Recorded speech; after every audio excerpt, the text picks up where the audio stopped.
Leerlo en esta tarde. Se encuentra en Génesis capítulo 3. El libro del Génesis es un libro extraordinario, un libro precioso.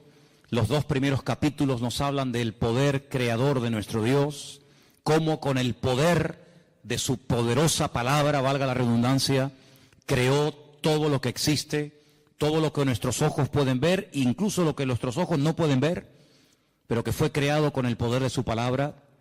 Animales, árboles, estrellas, planetas, incluido el hombre. Sin embargo, cuando vamos al capítulo 3, encontramos lo que alguien ha titulado la ruina. La ruina. Todo venía muy bonito, la creación, ¿verdad? Todo puesto en su sitio. Dios había suplido compañera idónea para el hombre, Dios había suplido los alimentos, Dios había suplido absolutamente todo. Pero, lamentablemente, en el capítulo 3 todo cambia. Y a partir del capítulo 3... las cosas van a ser muy diferentes para el hombre, para la mujer, para los animales, para la creación, para el mundo espiritual, absolutamente todo cambia. Empezamos a leer, si queréis, a partir del versículo 1. Estamos en Génesis capítulo 3, versículo 1, donde dice: pero la serpiente era astuta, más que todos los animales del campo que el Señor había hecho. La serpiente, no dice Satanás. Este animal tenía una característica que la Biblia destaca. Dice que era astuta. Y la palabra astuta y la palabra desnudo, que ahora vamos a leerla, es exactamente igual. Solamente que se pronuncia diferente, pero se escribe exactamente igual. Ahora hablaremos de ello. La cual le dijo a la mujer: ¿con que Dios os ha dicho no comáis del árbol del huerto? Y la mujer le respondió a la serpiente: del fruto de los árboles del huerto podemos comer, pero del fruto del árbol que está en medio del huerto, dijo Dios, no comeréis de él, ni le tocaréis, para que no muráis. Entonces la serpiente le dijo a la mujer: no moriréis, sino que sabe Dios que el día que comáis serán abiertos vuestros ojos y seréis como Dios, sabiendo el bien y sabiendo el mal. Versículo 6. Vio la mujer que el árbol era bueno para comer y que era agradable a los ojos y árbol codiciable para alcanzar la sabiduría, y tomó de su fruto y comió, y dio también a su marido, el cual comió así como ella. Entonces fueron abiertos los ojos de ambos y conocieron que estaban desnudos. Entonces cosieron hojas de higuera y se hicieron delantales. Y oyeron la voz del Señor Dios que se paseaba en el huerto al aire del día, y el hombre y su mujer se escondieron de la presencia del Señor Dios entre los árboles del huerto. Mas el Señor Dios llamó al hombre y le dijo: ¿dónde estás tú? Y él respondió: oí tu voz en el huerto y tuve miedo porque estaba desnudo y me escondí. Y dijo Dios: ¿quién te enseñó que estabas desnudo? ¿Has comido del árbol que yo te mandé que no comieses?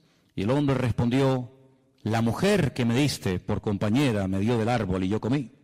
Entonces el Señor Dios le dijo a la mujer: ¿qué es lo que has hecho? Y la mujer dijo: la serpiente me engañó y comí. Y el Señor Dios le dijo a la serpiente: por cuanto esto hiciste, maldita serás entre todas las bestias y entre todos los animales del campo. Sobre tu pecho andarás y polvo comerás todos los días de tu vida. Pondré enemistad. Ahora viene la primera profecía de la Biblia, la primera palabra profética que arroja un rayo de esperanza de que va a ser restaurado el hombre en el futuro, pero a un alto precio. Y la profecía dice así: pondré enemistad entre ti y la mujer, entre tu simiente y la simiente suya. Esta te herirá en la cabeza y tú le herirás en el calcañar. Y a la mujer le dijo: multiplicaré en gran manera los dolores de tus preñeces. Con dolor darás a luz los hijos y tu deseo será para tu marido y él se enseñoreará de ti. Y al hombre le dijo: por cuanto obedeciste a la voz de tu mujer y comiste del árbol que te mandé diciendo: no comerás de él, maldita será la tierra por tu causa, con dolor comerás de ella todos los días de tu vida. Espinos y cardos te producirá y comerás plantas del campo. Con el sudor de tu rostro comerás el pan hasta que vuelvas a la tierra, porque de ella fuiste formado, pues polvo eres y al polvo volverás. Y ahora es la primera vez que vemos al hombre que le pone nombre. Hasta el momento la llamaba mujer, varona, pero ahora le pone un nombre, Adán, a la mujer, y le llama Eva. Y aquí hay un juego de palabras que no se aprecia en español, Eva, por cuanto ella es madre de todos los vivientes, que viene de la raíz Hai, que significa vida. Y el Señor Dios hizo al hombre y a su mujer túnicas de pieles y los vistió. ¿Cuántos dicen amén? Muchas veces la gente se pregunta, pero bueno, ¿esto realmente fue así? ¿O esto es una forma alegórica, un poco rayando una especie de cuento para niños, para que sepamos más o menos lo que fue, lo que ocurrió o lo que no ocurrió? Es decir, ¿esto es literal o esto es alegórico? ¿Hubo realmente una serpiente que el diablo utilizó para hablar a través de ella? ¿Hubo realmente un árbol llamado el árbol de la vida y otro al lado llamado el árbol de la ciencia del bien y del mal? ¿Realmente el hombre y la mujer estaban desnudos en un lugar, en un paraíso, en una especie de huerto regado por 4 ríos, entre los ríos Éufrates y Tigris, que abarcaba desde Irak hasta Egipto? ¿Realmente eso existió? ¿Realmente hubo un hombre llamado Adán y Eva, y bueno, y todo esto del hombre de Cromañón, y el hombre de Java, y el hombre de Neandertal, y todo esto que es que la ciencia dice, y el tema de la evolución? ¿Todo esto es real o es una forma, repito, alegórica de contar una realidad? Bueno, de toda la vida, los creyentes, los que estudiamos la Biblia, hemos creído que el libro de Génesis es un libro que tiene una literalidad total y absoluta.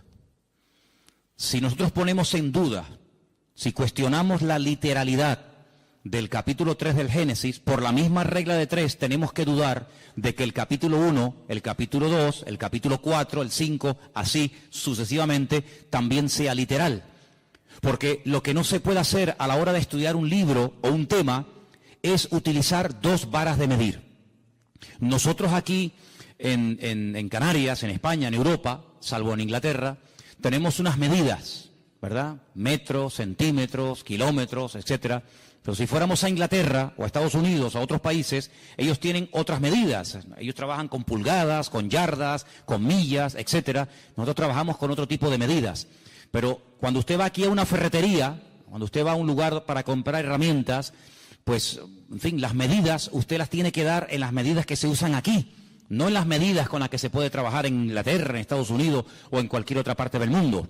Cuando nos acercamos a la Biblia, no podemos decir, bueno, el capítulo 1, pues sí, hombre, es literal, porque tampoco me crea tanto problema, ¿no? El ver que Dios, con el poder de su palabra, pues fue creando progresivamente una serie de cosas. Ahí pues casi no hay problema, pero esto de la serpiente, del arbolito, que si comieron, que si no comieron, pues como choca un poco con nuestra especie de racionalidad, pues entonces decimos, bueno, esto tiene que ser algo alegórico, no puede ser algo real. Tendríamos un gravísimo problema si comenzamos a interpretar un capítulo literal, otro alegórico, uno literal, otro alegórico, porque entonces, ¿quién es el que establece que este es literal? ¿Quién es el que establece que este es alegórico? ¿Tú? ¿El conjunto de los hermanos de la iglesia? ¿Una serie de teólogos? ¿Los pastores? ¿Los maestros de la Biblia? ¿Los traductores? Es muy complicado. La hermenéutica nos obliga, es decir, la ciencia que nos obliga a la correcta interpretación de los textos bíblicos, nos obliga a utilizar una sola vara de medir. No podemos utilizar 2 sistemas de interpretación de un mismo pasaje, porque tendríamos unos problemas terribles. Y bueno, lo que tenemos que aceptar es la literalidad de la Biblia. Eso no significa de que no hay otros libros y de que no hay otras historias y que no haya otros capítulos que no son literales, sino son, digamos, basados en símbolos, en tipos, en antitipos, etcétera, etcétera. Por ejemplo, el famoso libro del Apocalipsis.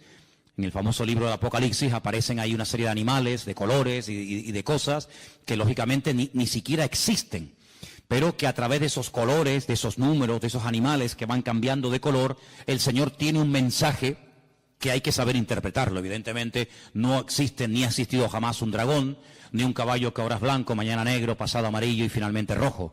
Todo eso tiene una razón de ser, pero es que el libro del Apocalipsis, salvo una parte del principio del libro, que son los mensajes a las iglesias del Apocalipsis, sabemos que el libro del Apocalipsis, un 90 o más del porcentaje del libro es un libro profético, y el lenguaje profético es un lenguaje completamente diferente a un libro como, por ejemplo, el libro de los Hechos, que es un libro histórico. Entonces la historia no es alegórica, la historia es o no fue.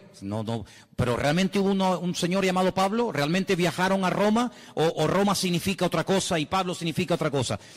Sabemos que la historia no es alegórica, es real. Lo profético sí puede tener esa especie de diferente interpretación. Pero el Génesis no es un libro alegórico.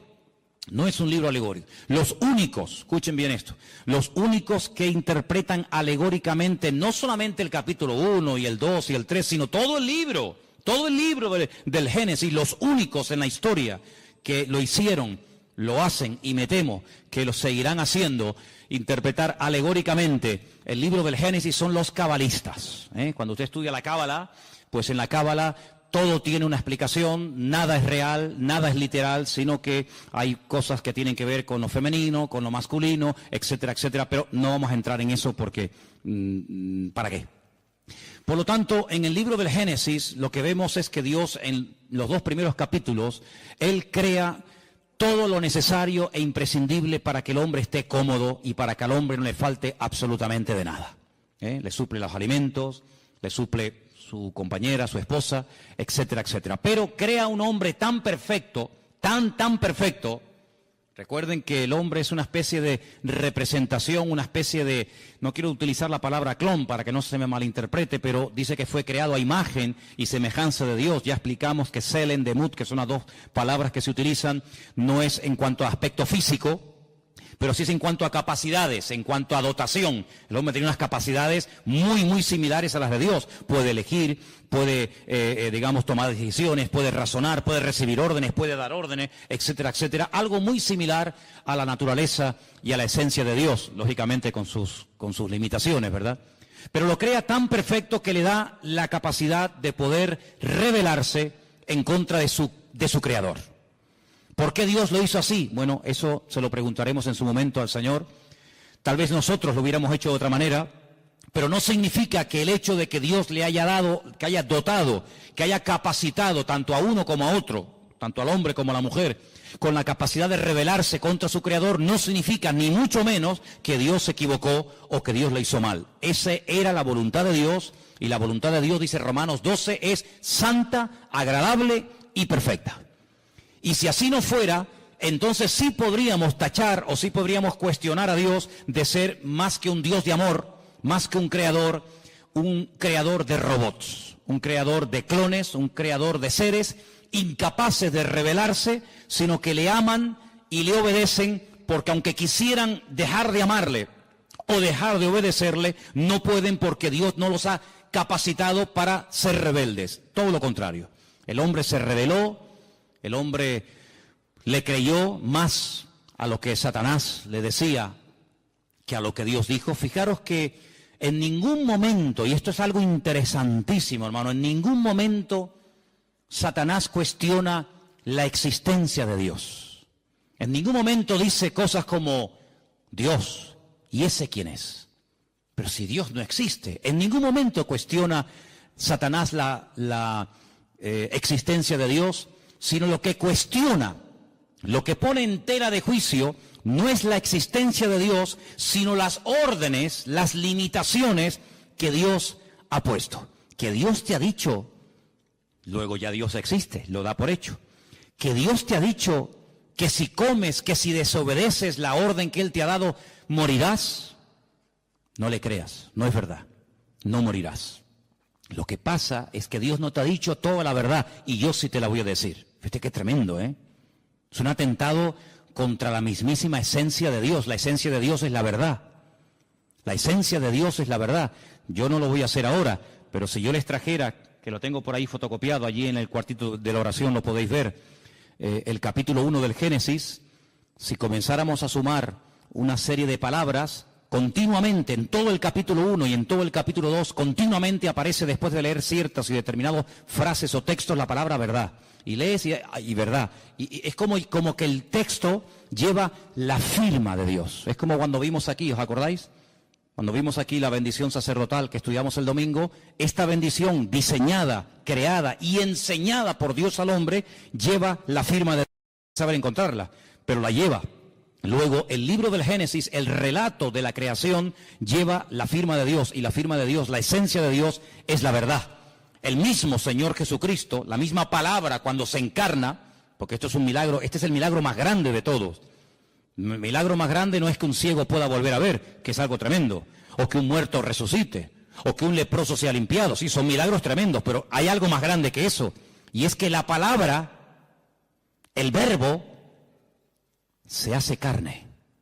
Eso es lo más grande que hay. Y sobre esa verdad hemos estudiado también en las últimas semanas. Juan basa toda la explicación de su evangelio diciendo, y el verbo que era Dios se hizo carne, habitó entre nosotros y vimos su gloria, gloria como del unigénito del Padre. Sí, eso es algo tremendo, porque que la Biblia de repente haga así y se convierta en carne, pues eso es lo que ocurrió. El Señor Jesucristo se hizo carne y habitó entre nosotros. Y dice la Biblia, y si alguno cuestiona eso, si alguno no es capaz de confesar, dice Juan, es muy claro en esto, si alguno no confiesa que el verbo, que la palabra se hizo carne, ese es mentiroso y ese es el espíritu del anticristo. Qué tremendo, Por eso dice, ¿queréis probar los espíritus? Cuando dice Juan, no me estoy yendo del tema, ¿no? Pero solamente para remarcar un poco esto, dice, probar los espíritus, porque no todo espíritu es de Dios. Y uno dice, bueno, ¿y cómo pruebo? ¿Y cuál es la prueba? Dice, dile, ¿crees que Jesucristo, crees que el verbo ha venido y se ha hecho carne? No, yo no creo eso. Entonces este no es de Dios. Ahí se prueban los espíritus. Si dice que sí, evidentemente es otra cosa. Pero volviendo al tema, entonces lo que hace Satanás es que siembra la duda. Alguien dijo que la duda es el padre del pecado. En cuanto una persona comience a dudar de que la palabra de Dios es la palabra de Dios, de que Dios existe o no existe, de que hay infierno o no, de que Dios es bueno o no tan bueno, en el momento en el que ese virus, ese veneno llamado duda, entre en tu vida, amigo, como no lo frenes, y como no contrarrestes y ataques y neutralices ese veneno, ese virus, con la verdad, porque la verdad es lo que mata la duda, eres hombre muerto. Y eso fue lo que Satanás comenzó a hacer.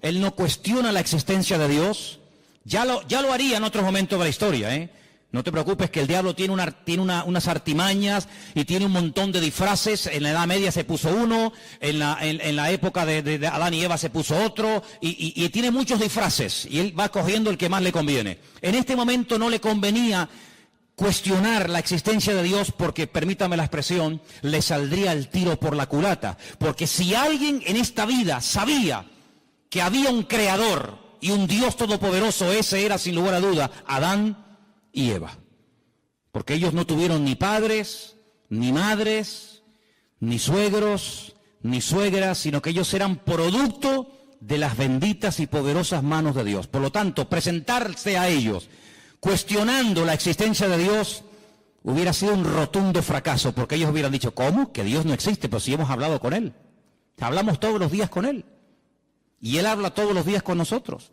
Nuestros cuerpos Él los creó. Yo me quedé dormido y cuando me desperté me encontré a Eva. El Creador me la entregó, por lo tanto por ahí el diablo iba mal. Pero emplea este arma favorita del diablo y es sembrar dudas. Sembrar la desconfianza en Dios. ¿Será verdad lo que Dios dijo? ¿Será verdad? ¿Funciona esto? ¿No funciona esto? Y entonces todos sabemos que esta persona desobedece, esta persona peca.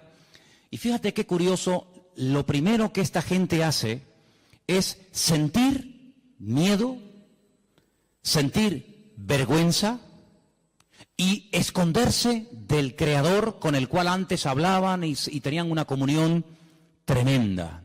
Cuando el Señor busca al hombre en el jardín del Edén y le dice, ¿por qué te escondes? Dice, porque oí tu voz y tuve miedo. Tuviste miedo. ¿Y de dónde viene ese miedo? Luego el miedo es engendrado por el pecado. Si el pecado produce miedo, cuando una persona no tiene una relación íntima y segura con el Señor, tiene temores. Y los temores son tan variados: miedo a la muerte, miedo a ser abandonado, miedo a caer enfermo, miedo a perder el trabajo, miedo a que mi marido se vaya con otra, miedo a no sé qué. Sí, es un abanico terrible. Y eso el hombre comenzó a sentirlo, el hombre comenzó a experimentarlo, y el hombre llegó a tener hasta miedo de su propio Dios, de su propio Creador. Y le dice algo tremendo, le dice: es que también me oculté de ti porque estaba desnudo. Ahora, yo les dije que en el versículo 1, en el versículo 1 de Génesis, 3:1 de Génesis, describe a la serpiente como una criatura astuta. La palabra astuta en hebreo es arum, arum. Y la palabra desnudo en el versículo 10 es la palabra herón. Se escribe exactamente igual, las mismas letras. Claro, si les ponemos las vocales automáticamente varían. Es decir que Satanás lo que hace es que se camufla. Satanás lo que hace es que utiliza este animal que ya tiene en su naturaleza, en su esencia, el ser un animal astuto. Fíjate qué tremendo, ¿no? Jesús dice en el Sermón del Monte que la serpiente es astuta y las palomas son sencillas, es decir, que describe la esencia de la serpiente como un ser astuto. Y entonces lo que Satanás hace es utilizar a este animal porque no se puede presentar tal y como él es. Ahora, aquí hay que pararnos y comenzar a hacernos una serie de preguntas muy interesantes. Vemos a Satanás en persona, no mandó a un demonio, sino que él en primera persona va y tienta a Eva, pero detrás utilizando a este animal. Y la única vez que lo volvemos a ver a él personalmente tentando a una persona, ya es en el Nuevo Testamento al Señor Jesucristo. Él nunca tentó a nadie personalmente, salvo a Eva en el jardín del Edén y en el desierto de Judea al mismísimo Señor Jesucristo. Con la gran diferencia de que en Génesis capítulo 3 va, digamos, disfrazado, escondido, parapetado dentro de aquel animal, y en el desierto no le va a servir ningún disfraz, sino que va a cara descubierta, porque delante del Señor no hay disfraz, no hay careta que valga, sino que delante del Señor dice que todos estamos desnudos delante de la presencia del Señor. ¿Te das cuenta? Pero el apóstol Pablo, que es un hombre que describe como nadie, el mundo espiritual, porque ahora hablaremos un poco de esto, él dice que Satanás es capaz, en momentos puntuales, si es necesario, disfrazarse, vestirse como si fuera un ángel de luz. Y ha habido casos en la historia, pero tremendos, de personas que dicen que han tenido la visita de ángeles, que les han revelado cosas, y esas cosas las han escrito. Y bueno, y por ahí nació el famoso libro del Mormón, que es el que usan los mormones. Y cuando se le pregunta a los mormones, ¿y de dónde salió el libro del Mormón? Pues ellos te dicen que un ángel llamado Moroni despertó una noche a este joven llamado Joseph Smith y lo llevó a un lugar donde le mostró unas planchas de oro que estaban escritas en un idioma que él no conocía, y este ángel le mostró la interpretación de aquellas planchas de oro y le dio un mensaje que está en el famoso libro del Mormón. Y otra persona que presume de que un ángel del cielo bajó y le daba revelaciones es nada más y nada menos que el falso profeta llamado Mahoma, porque Mahoma es un falso profeta, ¿verdad?, que dice que recibió las enseñanzas de un ángel, pero un ángel evidentemente que no era un ángel de Dios, era un demonio, porque el apóstol Pablo dice en Gálatas capítulo 1 que si un ángel del cielo baja y nos predica un evangelio diferente al que hemos oído, no lo creáis, sea anatema, porque no hay otro evangelio que el que está escrito en la palabra de Dios. ¿Cuántos dicen amén? Así que en momentos puntuales Satanás incluso ha sido capaz de disfrazarse y de hacerse pasar como un ángel bueno, un ángel de la guardia, un ángel que viene a darte buenas vibraciones, buena energía, como dicen algunos por ahí. Ahora, fijaros qué interesante, porque Eva y Adán y Eva no tenían conocimiento, y esto es muy importante y yo sinceramente nunca lo he oído. Ellos no tenían conocimiento del mundo espiritual. El único conocimiento del mundo espiritual que tenían es que hay un creador que no se puede ver, pero que habla y les oye cuando ellos le hablan a Dios. Pero ellos no tenían ningún conocimiento del mundo espiritual. Pero el mundo espiritual evidentemente ya existía y era real, puesto que cuando uno comienza a leer la Biblia desde el principio, uno se encuentra que el que está hablando es Dios. Más adelante encontramos que Dios crea a un hombre. De ese hombre extrae a una mujer. Y encontramos a Dios, al hombre y a la mujer. Capítulo 1 y capítulo 2. Pero cuando vamos al capítulo 3 nos encontramos que ya no hay 3, ahora hay 4. Ahora seguimos teniendo evidentemente al Creador, a Dios, a Eva, a su marido Adán y a Satanás, utilizando a esta serpiente. Y la pregunta lógica es, ¿dónde dice en Génesis 1 o en Génesis 2 cuándo fue creado este personaje? Porque no vemos en ningún momento en el libro del Génesis, ni en Éxodo, ni en Levítico, ni en Número, ni en Deuteronomio, no vemos en ningún momento que este ser existía. Sin embargo, la palabra de Dios en Ezequiel capítulo 28, ahora leeremos algunos versículos, el Señor dice que este querubín, lo llama así, querubín protector, grande y protector, estuvo en el jardín del Edén. Luego hay una creación que no se relata en Génesis capítulo 1 ni en Génesis capítulo 2, pero que ya existía. Vemos que Satanás ya no es ese querubín protector encargado de la música, de la alabanza y de la adoración, sino que es un ser maligno que lo que pretende es separar al hombre de Dios. Luego ya su naturaleza no es una naturaleza sana, una naturaleza buena, sino que su objetivo es arruinar. Su naturaleza ahora es maligna, perversa. El Señor dijo, es un ladrón. Viene a hurtar, a matar y viene a destruir. Y aquí lo vemos, haciendo su primer intento en la historia de la humanidad, queriendo matar la comunión del hombre con Dios, queriendo separar al hombre de Dios, creando distanciamiento, creando mal ambiente, ¿verdad? Así que vamos a Ezequiel capítulo 28 para que veáis cómo en este libro, que por supuesto, sobra el decir, no existía en los tiempos de Adán y Eva. Adán y Eva nunca leyeron el libro de Ezequiel. En el capítulo 28 se describe la naturaleza de este personaje. Ezequiel 28:12 viene hablando del rey de Tiro, pero en medio del mensaje de Dios al rey de Tiro, mete otro mensaje que complementa lo que viene diciendo, y dice lo siguiente: Hijo de hombre, levanta endechas sobre el rey de Tiro. Tiro es una ciudad que está al norte de Israel, no entraba dentro del territorio de Israel, está bien al norte, ¿verdad? Y dile, así ha dicho el Señor, tú eras el sello de la perfección, lleno de sabiduría y acabado de hermosura. Solamente escucha estas 3 características, son impresionantes, ¿eh? De ningún ser en la Biblia el Creador habla en semejantes términos. Los vuelvo a repetir: sello de la perfección, lleno de sabiduría y acabado de hermosura. Cuando Dios da algo no lo quita. Luego, aunque este ser fue arrojado de la presencia del Señor, su sabiduría, su hermosura y sus cualidades recibidas de parte de Dios, se las llevó con él.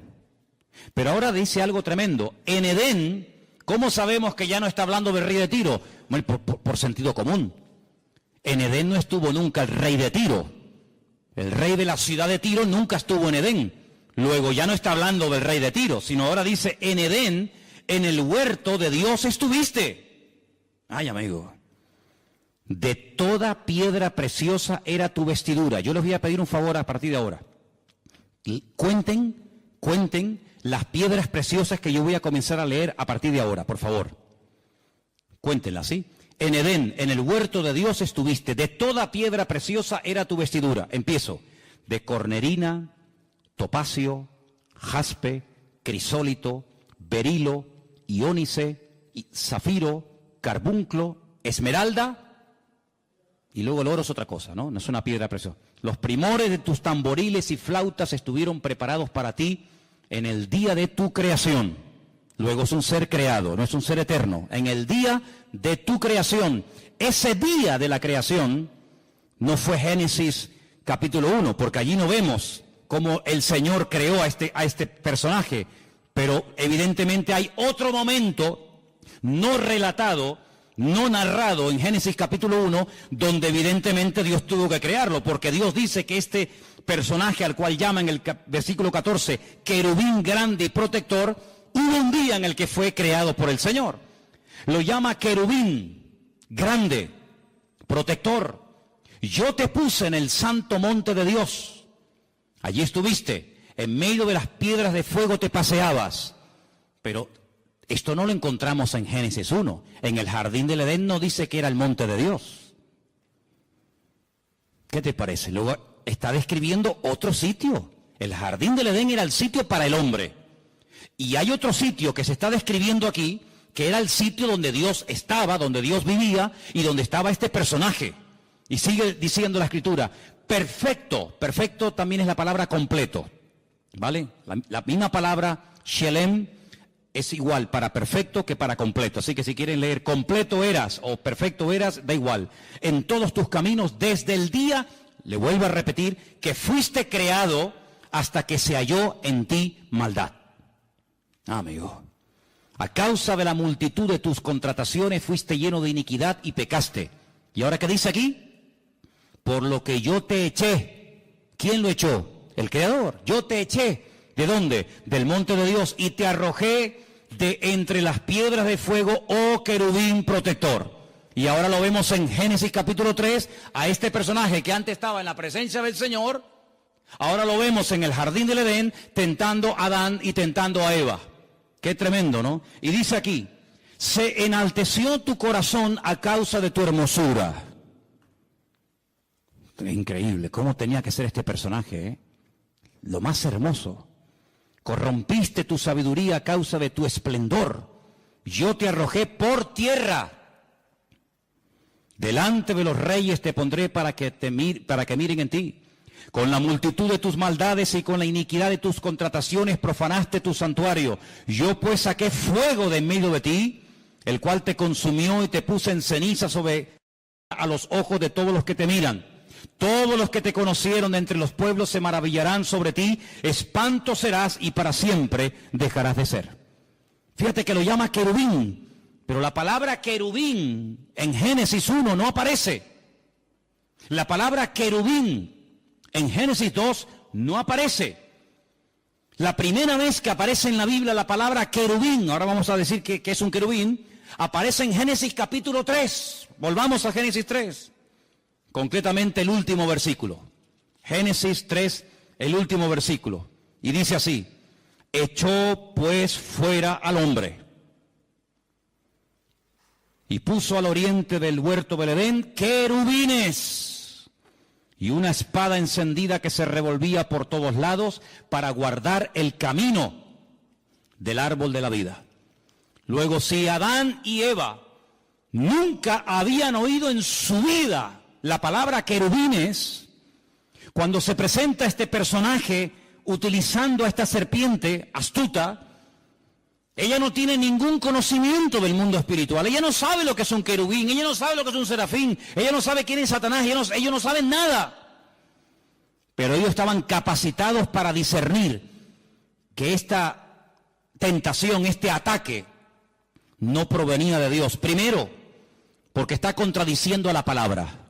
Dios dijo, si comes, morirás. Y este me está diciendo que no moriré. Luego, ¿a quién le creo? ¿A mi Creador y a mi Señor? El que me ha creado, el que me ha demostrado que me ama, el que ha creado un mundo maravilloso para mí, o a este que no sé quién es y de dónde ha salido. Ahí hay un dilema y una tentación, eso es lo que es. Es ponerte entre la espada y la pared, decir, ¿a quién le creo? ¿A Dios o al horóscopo? ¿A lo que dice mi Señor en su palabra? ¿O a lo que dicen las noticias en la televisión? ¿A lo que dice el santero que echa las cartas y el brujo que no sé qué y no sé cuánto? ¿O le creo a mi Señor? Amigo, tú verás. Lamentablemente tengo que decir que Satanás sembró el veneno de la duda, de la incertidumbre, de la desconfianza en el corazón de Eva y le creyó más a este que no sabía quién era y de dónde había venido que a su Señor y a su Creador. Y cuando uno no cree la verdad, se convierte en un esclavo. Aquí arriba tenemos un texto, son palabras de Cristo. Él dijo, conoceréis la verdad y la verdad os hará libres. ¿Cuántos dicen amén? Cuando tú prefieres creer a tus mentiras y a tus rollos y a tus excusas y a tus argumentos, quieras o no quieras, te conviertes en un esclavo. En un esclavo de tus pasiones, en un esclavo de tus mentiras, en un esclavo de lo que te han dicho o de lo que tú crees que es. Cuando tú cuestionas lo que dice la Biblia, ¿y por qué Dios dice blanco si yo veo que es gris? Bueno, lo que tú veas es una cosa y lo que Dios dice es otra. Y tú te puedes equivocar porque dice la Biblia que el ser humano es un ser ahora, y fíjate tú, imperfecto, lleno de debilidades, lleno de imperfecciones. Pero nuestro Dios es un Dios perfecto y nunca, jamás saldrá una mentira de la boca de Dios. ¿Cuántos dicen amén? Dios es un Dios de verdad. La esencia de Dios es la verdad. Dios no puede mentir. Va en contra de su naturaleza. Hay cosas que a Dios no le afectan. La mentira. Dios no puede mentir. La tentación, a Dios no le tienta nada. Dice, si Él no es tentado por nada, ni por nadie, Él tampoco puede tentar a nadie. Así que cuando tú seas tentado, no digas que Dios te está tentando, sino que tú estás siendo tentado porque le has dado lugar a una serie de circunstancias que estás creando el caldo de cultivo propicio para caer en la red. Pero Dios no tienta a nadie. Una cosa es que Dios te pruebe y otra cosa es que Dios te esté tentando. Cuidado. La prueba es para fortalecerte, para acercarte a Él. La tentación es al revés, para separarte y para que caigas y para que cuestiones pues la asistencia, el amor, la misericordia, la bondad o lo que sea de parte del Señor. Así que vemos que esta mujer, al no tener conocimiento del mundo espiritual, crea este personaje que, repito, no sabe de dónde ha salido y que encima le lleva la contraria al Señor. Pero tú y yo no tenemos esa excusa para pecar. Porque tú y yo tenemos muchísimo conocimiento del mundo espiritual, ¿sí o no? Si tú le dices a Adán y a Eva, Satanás, dice, no sabían quién era. Pero si yo te digo a ti, el diablo, Satanás, el padre de mentira, ¿sabes quién es o no? Amigo, hay un conocimiento que tú tienes que ni Adán tenía. Y por eso dijo alguien en cierta ocasión que el terreno de Satanás es la ignorancia. Cuanto más ignorante sea, más fácil se lo pones al diablo para que te engañe. Ah, que yo no sabía, por eso caíste. Pero ahora nosotros no tenemos la excusa de decir, es que yo no sé lo que son los demonios, yo no sé quién es el diablo, yo no sé. No, sí sabemos, claro que sabemos, hombre, que sí sabemos. Mira, el mundo espiritual, quien mejor lo describe, si a alguien le interesa este tema, es sin lugar a duda el apóstol Pablo. Hay un capítulo, no lo vamos a leer ahora, pero para los que toman nota y les gusta leer después en casa, es el capítulo 6 del libro de Efesios, la carta de Pablo a los Efesios. Pablo describe allí el mundo espiritual de una forma increíble. La jerarquía del mundo espiritual, como Pablo no la describe nadie. Él dice que hay, mira, principados, potestades, gobernadores de las huestes de las tinieblas, huestes espirituales de maldad en las regiones celestes.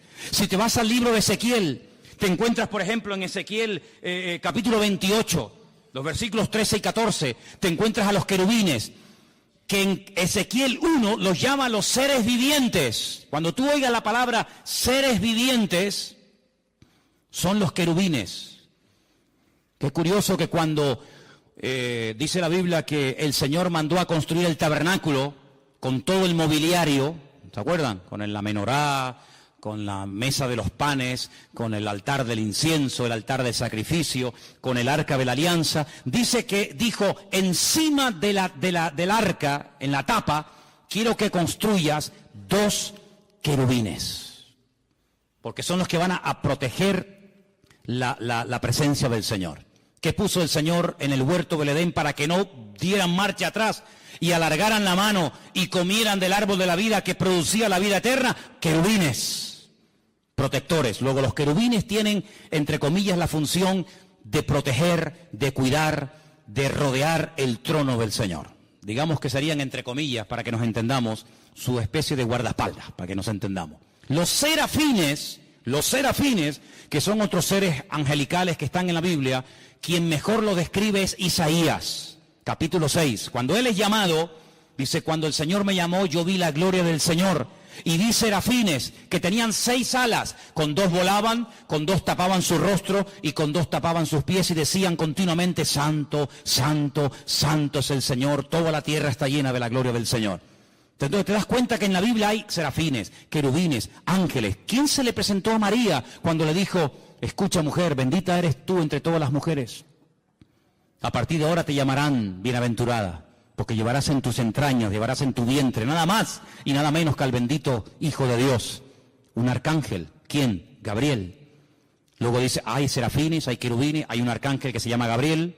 Luego te vas al libro de Daniel y te encuentras que hay otro arcángel tremendamente poderoso que se llama el arcángel Miguel.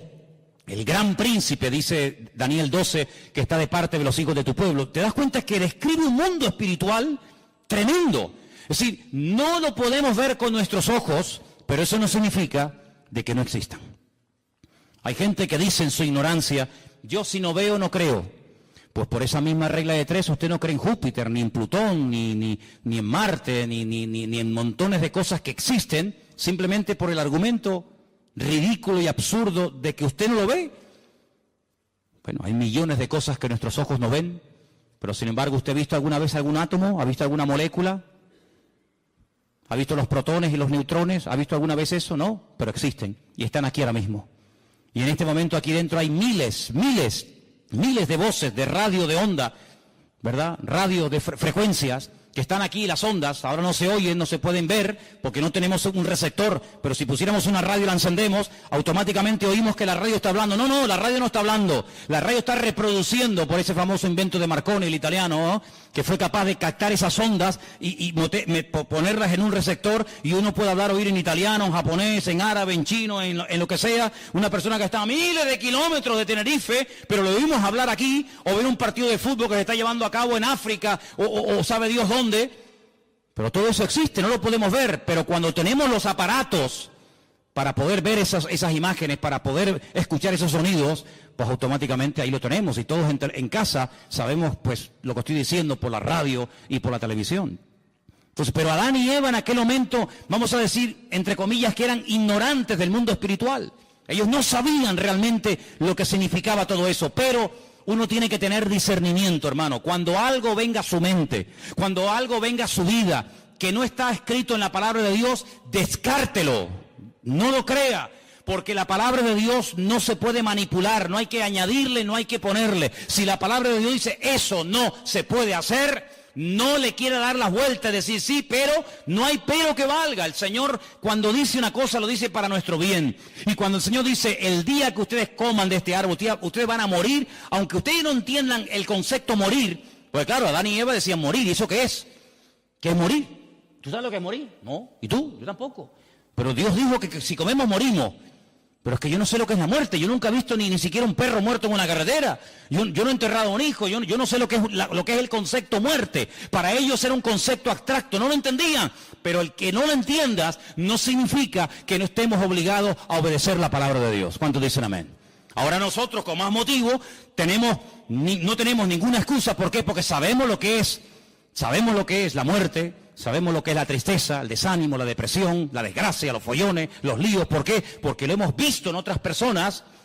Tenemos millones de puntos de referencia, incluso en nosotros mismos. Sabemos las consecuencias terribles de hacer algo malo, pero en aquellos momentos ellos no tenían eso, pero tenían algo muy importante. Y es que ellos tenían que haberse dado cuenta de que este ser, que no sabían de dónde había venido, estaba contradiciendo la palabra del Señor. Porque uno de los juegos favoritos del diablo es llevarle la contraria a Dios. ¿Qué dijo Dios el día que se bautizó su hijo en el río Jordán?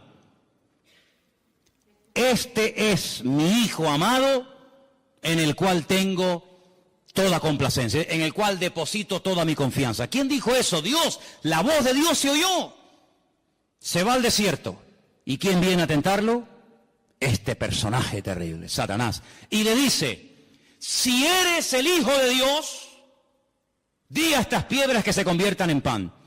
Yo no tengo que convertir las piedras en pan para demostrarte a ti, o a mí, o a alguien que soy el Hijo de Dios.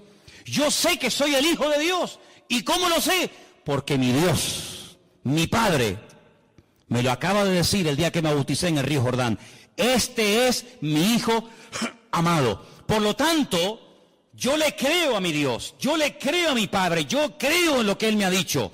Y si nosotros tenemos esa fe y estamos agarrados a la palabra, cuando viene una mentira, cuando viene una herejía, cuando viene un mal pensamiento, cuando viene algo que contradice a la palabra, automáticamente, hermano, aunque no sepamos lo que puede pasar, aunque no entendamos todo, decimos no, esto no es de Dios. ¿Por qué? Porque va en contra de la palabra del Señor. Y nada más, y con eso tendría que sobrarnos todo lo demás. Ahora, varias cosas ocurrieron allí. Antes de ser expulsados, Dios confronta al hombre con su pecado y le dice, mira, a partir de ahora vas a darte cuenta de que la tierra no produce con la fuerza que producía antes. Tu mujer, cuando dé a luz, va a comenzar a sufrir dolores en el momento del parto. Y tú vas a comenzar a sudar. Luego se ve que antes no sudaba. Tú vas a comenzar a perder humedad. Tú vas a comenzar a secarte. Y vas a tener que reponer los líquidos, porque como no repongas líquido te deshidrata y te puedes morir. Entonces hay una serie de consecuencias en el mundo espiritual, en el mundo natural, en el mundo físico, que van a cambiar a partir de ahora. Pero cuando yo te eche del jardín del Edén, no te vas a ir como yo te puse aquí. Yo te puse aquí desnudo, pero tú te vas a ir vestido. Porque hemos leído esta noche, en el capítulo 3, versículo 21, que el Señor los cubrió con pieles de animales y los vistió. Y esto es una lección objetiva que Adán y Eva captaron al momento. Animales inocentes han tenido que morir por mi culpa. Ahora entienden lo que es morir. Cuando ellos vieron a esos pobres animales, yo no sé si eran ovejas, si eran cabras, yo no sé lo que eran. Pero la Biblia nos enseña que el Señor tomó pieles de animales, cubrió a este hombre y a esta mujer, y ellos vieron lo que significa, ellos entendieron el concepto morir. Es decir, que ahora estas ropas que me van a cubrir, me van a recordar a donde quiera que vaya, que yo tengo que vestirme porque me he convertido en un ser pecador. Y por eso dije al principio que cada vez que te pones una camisa, un pantalón, una falda o una chaqueta, por muy cara, por muy bonita, por muy moderna que sea, todo eso nos recuerda constantemente que somos pecadores, seres caídos, pero que por la misericordia y por la gracia de Dios podemos alabar a nuestro Dios. ¿Cuántos dicen amén? Así que la ropa no es ninguna bendición. Hay gente que se mata por tener la ropa de última moda y por tener marcas de no sé qué, y hay todo un negocio, hay todo un consumismo alrededor de esta historia de la moda, ¿verdad? Pero no se olviden de que todo eso viene como consecuencia del pecado. Y no solamente han tenido que morir animales inocentes para poder vestirlos a ustedes, sino que a partir de ahora la relación entre ustedes y yo va a ser diferente. Antes no había intermediario. El Señor venía, hablaba con ellos hablaban con el Señor, no había ningún problema. A partir de ahora no. A partir de ahora, cada vez que ustedes quieran acercarse a mí y quieran tener comunión conmigo, tienen que acercarse con sacrificios de animales. Y uno dice, ¿y por qué sacrificios de animales? Amigo, porque cuando el Señor les vistió a ustedes, animales inocentes tuvieron que morir para cubrir vuestra desnudez. Sangre de animales inocentes se tuvo que derramar para cubrirles a ustedes, y cada vez que ustedes quieran acercarse delante de Dios y sacrifiquen un animal sobre un altar de piedra, ustedes tienen que recordar que todo esto es la consecuencia de la desobediencia y del pecado de vuestros antepasados o de ustedes mismos.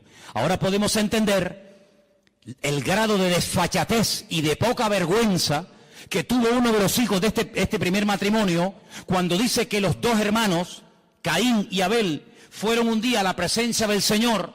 Ellos sabían que las ropas que llevaban les recordaban que eran pecadores, que papá y mamá vivieron un tiempo desnudo en un lugar maravilloso llamado el Gan Edén, pero que ahora tenemos que ir vestidos porque fuimos pecadores y desobedecimos al Señor, y tenemos que presentarnos delante de Dios con animales para recordar nuestra naturaleza pecaminosa. Y entonces llega uno de los hermanos y dice que llevó al Señor una ofrenda, pero no de animales, sino del producto de la tierra: peras, sandías, melones, papayas, pepinos, lechugas, y la pone sobre el altar. Y al lado está su hermano Abel presentando un sacrificio, y dice literalmente la Escritura que el Señor miró con buen agrado la ofrenda de Abel, pero no le agradó de la ofrenda de Caín.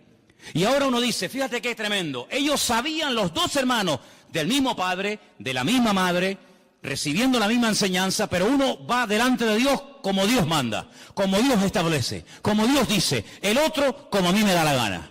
Y aquí vemos una imagen de España, aquí vemos una fotografía, aquí vemos una realidad de nuestra sociedad. Por una parte la gente que dice, ¿qué ha dicho el Señor?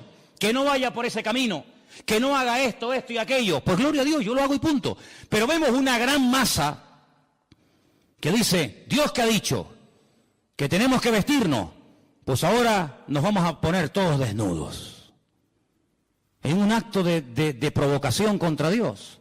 Y si tenemos que hacer anuncios o programas de televisión donde la moda es ponernos desnudos, pues lo hacemos para llevarle la contraria a Dios.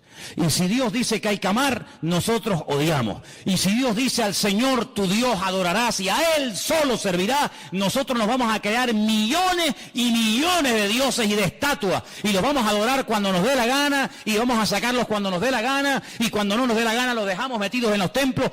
Y esa es la imagen de Caín y de Abel. Pero fíjate qué misericordioso es el Señor, que a Abel no le dice ni media palabra.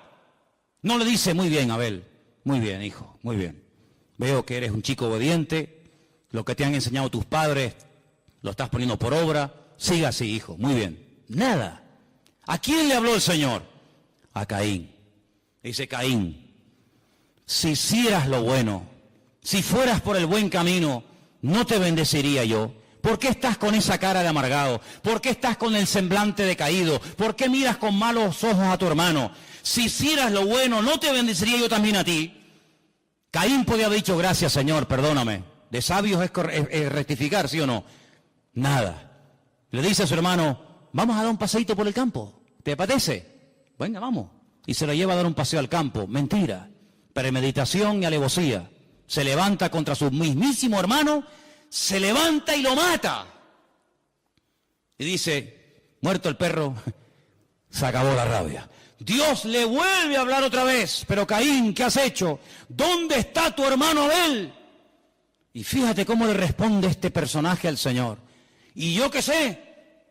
¿Y acaso yo soy guarda de mi hermano? Como diciendo, ¿a mí qué me importa la vida de mi hermano? Pero Caín, ¿pero qué dices? Aunque lo quieras ocultar, aunque lo quieras disimular, aunque te quieras poner un disfraz como ya uno se lo puso y engañó a tu padre y a tu madre, la voz de la sangre de tu hermano Abel llama a mi presencia. Así que errante serás por toda la tierra, maldito serás y darás vueltas y vueltas y vueltas y no te sentirás a gusto en ningún lado. Estarás un día en el monte y quieres estar en la playa. Y cuando estés en la playa te quieres ir a la montaña. Y cuando es de día quieres que llegue la noche. Y cuando es la noche quieres que llegue de día. Y cuando hace frío, qué asco de frío. Cuando hace calor, vas a ser un ser insatisfecho toda tu vida. Es lo que yo llamo el espíritu de Caín. Nada te agrada, nada te llena. Siempre estás quejándote por todo, hasta por lo que tienes. Y entonces Caín reflexiona y dice, Señor, grande es mi pecado, ahora te das cuenta que grande es tu pecado. Señor, y si yo voy por toda la tierra, y si alguien me quiere matar, ¿cómo me defiendo? Y ahí viene la misericordia. Es que es tremendo, Te acabas de cargar a tu hermano.